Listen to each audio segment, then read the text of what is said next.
ముట్టాడు, స్వస్థపరిచాడు. కుష్ఠరోగులను ముట్టి స్వస్థపరిచాడు. గాలిని గద్దించి నెమ్మలపరిచాడు.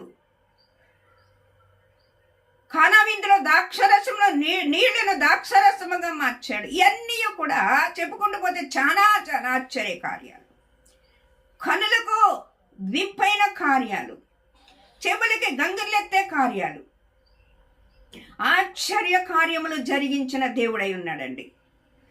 అయ్యో, దెయ్యములు కూడా ఈయనకు లోబడుతున్నాయి, గాలి కూడా ఈయనకు లోబడుతుంది, సముద్రం ఈయనకు లోబడుతుంది, సమస్త ప్రకృతి ఈయనకు లోబడుతుంది. అవునండి, ఆయన ఆశ్చర్యకరుడు, ఆయన ఆలోచనకర్త, ఆయన సమాధానపరిచే దేవుడై ఉన్నాడు. సమాధానం లేని వారికి సమాధానకర్త అయి ఉన్నాడు. ఆయన సమాధానపరిచే దేవుడై ఉన్నాడు. ఆయన ఎక్కడ ఉంటే అక్కడ సమాధానం.